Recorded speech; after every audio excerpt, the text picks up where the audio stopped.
Hello, I'm Michael van der Linden, founder of Linden Botanicals. Linden Botanicals' goal is to help you optimize your health. To do that, we have collected a select group of herbal teas and extracts. One of our most popular teas is Cistus Incanus.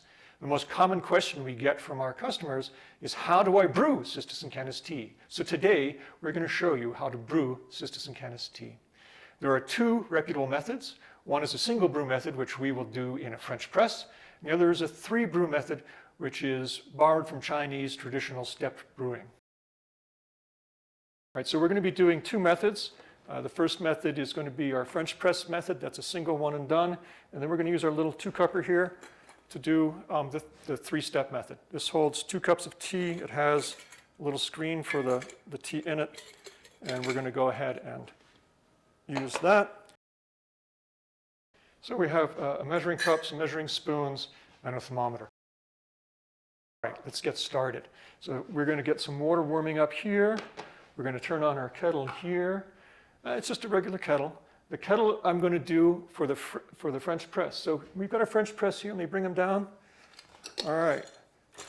Now, French press is just a piece of glass with a screen.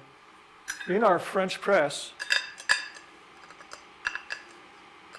we're going to put 1/3 of a cup. That's a 1/3 of a cup measure. This goes right in there. All right. I'm going to put this guy back up here. That's going to boil. While that's getting hot, this is going to get hot. Now, ideally, you do not want to boil your tea.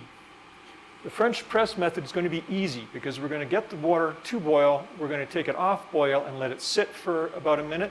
And then we're just going to pour it in. And it's just going to sit there. On the 3-brew method, we're going to need to keep it at temperature, at a simmer. In fact, it's called a low simmer. So what a low simmer looks like is water with a few bubbles coming up. And we're going to measure that with our thermometer. Hopefully you can see it. I don't want to do centigrade. All right, Fahrenheit for all of us out there that never transferred over. All right, currently we are at 88 and going up. We're going to get it to about 180 to 190 degrees. And we'll just wait for that to get going. While we're waiting, let me explain a few things about Cistus tea and the water we're using. If you are brewing green or black tea, one, you get the water hotter, but you have 3 things you look at. You look at the temperature of the water, the ratio of the water to the leaf, and the pH of the water. When you're talking about Cistus, we don't worry about the pH of the water. We worry about the mineral content. There was a study done in 2013, published in the International Journal of Food Research, that investigated the best way to brew Cistus tea. Actually, the best way to brew Cistus tea. Someone's done this in a science-based journal. And what they found was the pH of the water did not make a difference. However, the mineral content of the water did. And a difference to what? When you brew tea, one of the things that can happen, when you're brewing tea, you're making a solution. One of the things that can happen is some of this beneficial phytoconstituents in the tea can fall out of solution. That's called precipitation or tea creaming. Tea creaming is something to avoid because it means you're leaving the good stuff behind, right? So for Cistus, the tea creaming happens if the water is hard. If the mineral content of the water is greater than, say, 100 to 120 grains. All right, where are we in our temperature? We are, at 115 and climbing, so we're getting close. Right. So you can see now, if you come in and look at the flask, you can see some bubbles all around the bottom, but only a few coming up. We're going to wait for a few more to come up, but we're not going to get to a full boil. Now, while we're doing that, we're going to put our loose leaf into here. Now, the recommendation for Cistus tea brewing the 3-step method is 1 tablespoon, 1 to 3 tablespoons per cup. We're going to put in 2 tablespoons for 2 cups. So we're on the low end. Well, in fact, let's do that. Let's do 3 tablespoons for 2 cups. That's right in the middle of the recommendation. Okay, there we are. Now, while we've been doing that, our kettle here is ready. So we're going to take that, let it rest off the boil for just about a minute. It actually finished while I was talking, so it's about ready. We're going to go ahead and put that in. All we're doing is going to fill that all the way up. Right? There we go. That's 1 liter of water in there. Now we take our lid, we put our lid on. We just make sure that the tea leaves are just below the top of the water. And that one, we no longer have any responsibility for. We're just going to let it sit. It's going to do its magic and make a perfect Cistus brew. This one here, we're going to have to keep watching. Now, the thermometer is here today so that I can show you what water looks like at different temperatures. I don't really expect you to use the thermometer at home. It's not necessary. At the end of this video, you should know what temperature water is just by looking at it. The use of Cistus as a health and beauty aid goes back to the Minoan civilization. Think about that. 3000 BCE is when this was first used. All right, we've got a temperature now of 155. We're getting there. Look what's happening. You can begin to hear it just a little bit popping, right? Not a lot. A few big bubbles around the edges. That's getting close.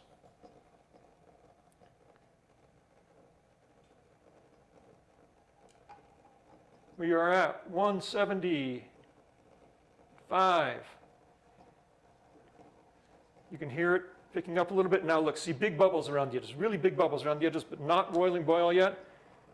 There we are. That's 181. I'm going to call that good.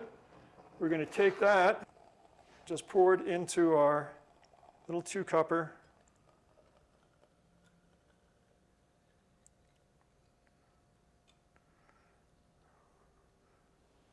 All right, as soon as that gets in there, we're going to put a lid on it. Lid's on that. We're going to try something here. We're going to get our second 2 cups started warming up, otherwise we'll be here all day. You can also do this at home, get your second brewing right away. All right, that's in there.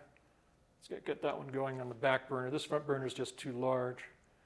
So that's just a couple milliliters shy of where we need it to be, so I'm going to add a little bit more. All right, there we are. Now we're up to where we want to be. And this, we're going to time for 5 minutes. All right, there we are. We're 1 minute in, and we're going to just sort of watch that go.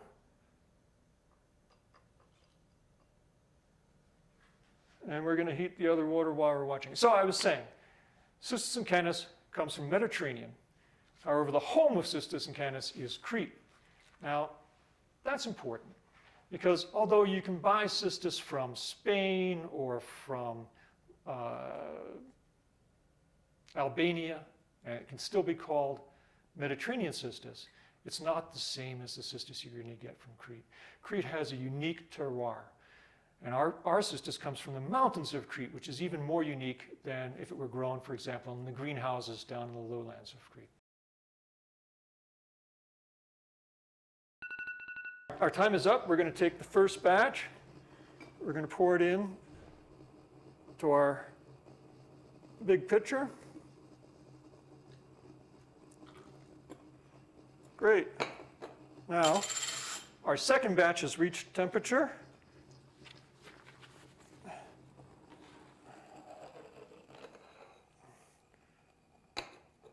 We're going to get that down. We're going to make sure it's not at above 190.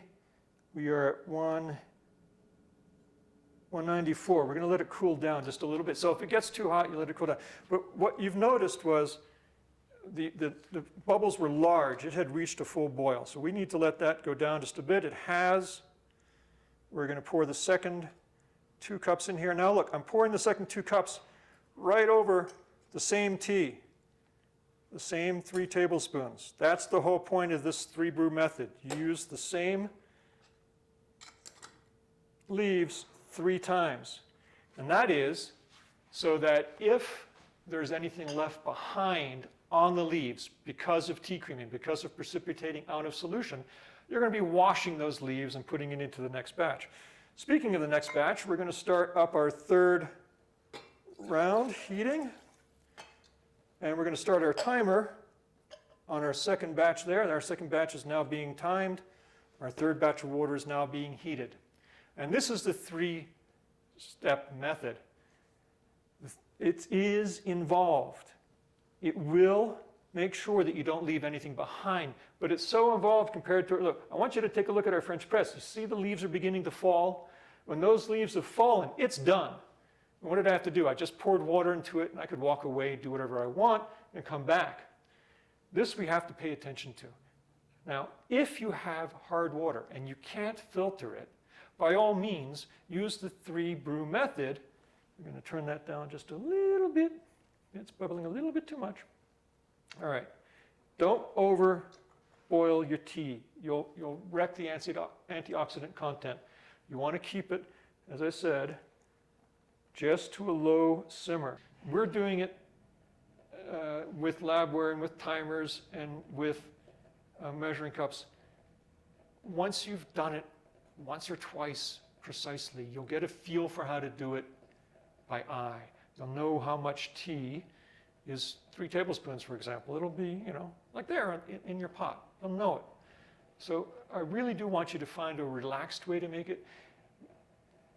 Using your tea as a ritual to relax and to become a little self-aware is a wonderful idea. Using your tea as a job where you have to make a science experiment and get all stressed about it, not such a wonderful idea. All right, we've got both of these working at about the temperature we want them to be. This one's getting up there. You can hear the popping, right? That popping is 175 and counting. We're real close on that. I'm going to move that a little bit off the heat. Turn that heat down a little bit maybe, just to keep it there because we've got a couple minutes more on this one. So this one you can see just a few bubbles, not boiling, just a few bubbles. I don't know how many times I'm going to say that in this video, but it's going to be a lot because I don't want you to boil your tea. Just want it to be kept nice and at a low simmer. And we've got another minute and 14. I'm showing you something here and how long this actually takes because I really do love this French press method. It is so simple. It takes the same amount of time. It really is. You're going to put this in here for 25 minutes. However, the amount of attention you have to pay to it is far, far less, nearly zero. All right, back to our tea. Our tea, again, is wild grown, not greenhouse grown. Does that make a difference? It does. As I mentioned before, the wind, the soil, the water amount that it gets, the sun that it gets, all make a difference, as does the macrobiotic content of the soil. So in a greenhouse, you could conceivably control all of those things, but most people don't. All right, timer's off. That means our second batch is ready to put in. We're going to put our second batch in. Our third batch of water is up to temperature. We're going to put our third batch in. Trying not to spill it. You can see immediately some colors coming off, right? So that means there was stuff that was on the leaves, because normally you don't get that until it's been sitting for a little bit of time. So we're going to put that guy on the heat. We're going to turn that off because we're done. So here we are. We're going to start our timer, and that's going to be for 7 minutes. Go. All right. Really, we're just going to do a countdown. You have to kind of still watch this because you don't want to get it too hot. In the meantime, you can see this one up here. It's just about done. Almost all the leaves have fallen. We're going to let it sit a little bit longer. You can see the color is almost identical. So it's not that you lost anything this way. The single brew method is a perfectly fine, relaxed way of doing this. You're going to get a good cup of tea. We did use 1/3 of a cup here, 3 tablespoons here. That's a close equivalency with our cut. Now, we are talking about measures that are specific to Linden Botanicals tea because we did a little bit of research on the exact grain size we wanted in our tea when we cut it. And our measures might be different than a measure from another company. But if you're using our tea, you can follow this exactly. If you're using someone else's tea, follow their recommendations on how much to use. Still use these methods, really. I'm just giving you some help on how to brew the tea. All right, so we've been working on our 3-brew method. We've got 2/3 of it done. We've got our French press going there. How fast should you drink your tea? Ideally, you'll finish your tea within 24 to 36 hours. After 36 hours, the tea that you've just brewed probably isn't at full potency anymore, probably less than half potency. So do finish it within 24 to 36 hours. Now think about what 36 hours means. That's actually the equivalent of 3 days. If you brew it in the morning, you get the first 12 hours and you can drink the next one during the day of the next day. That's your 24 hours. And then the third morning, if you finish it then, that's your 36 hours. So one brew could last you as long as 3 days. You could also drink it all in one day. This depends on you and how much you want to drink. Storing it, it's great to store this in the fridge after you've had your first 2 cups if you want. You can leave it covered on the counter. Storing the dry tea, we already provide you with the light-proof bag. All we do want to do is make sure it doesn't get too hot. So keep it out of direct sunlight, put it in a cupboard, pantry, whatever you want. We've already blocked the sunlight for it. If you transfer it to your own jar, it's best for it to be an opaque jar so sun can't get at it. The enemy of the leaf is going to be sun and heat. We're almost done here. We've been keeping our tea at the right temperature back on this little burner. We got this guy ready to get his last batch in there. 30 seconds to go. 3, 2, 1, magic! Time's up. All right, done. All right, we're going to pour our last batch in.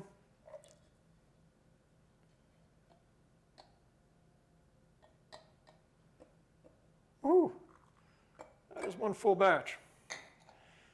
Okay, cover that up, turn everything off. And on a French press, we're just going to go ahead and push the press down. Look at that. That one's done as well. So we've got 2 batches of tea, one which took a lot of babysitting, one which didn't, both of which are about the same coloring. So color, here's an interesting thing. Color comes from the tannins. If your tea is bitter, you overcooked it. You either overcooked it by too much heat or too much time. Cistus should taste basically lightly floral. We had some customers say it tastes like the sun tea their father used to make. It's not supposed to be deeply bitter. If it is, then as I said, you've overcooked it either with too much heat or too much time.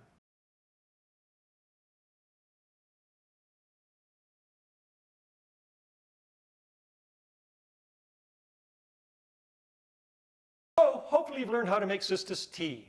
If you'd like to learn a lot more about Cistus, check out our website, lindenbotanicals.com. Link will be in the description below.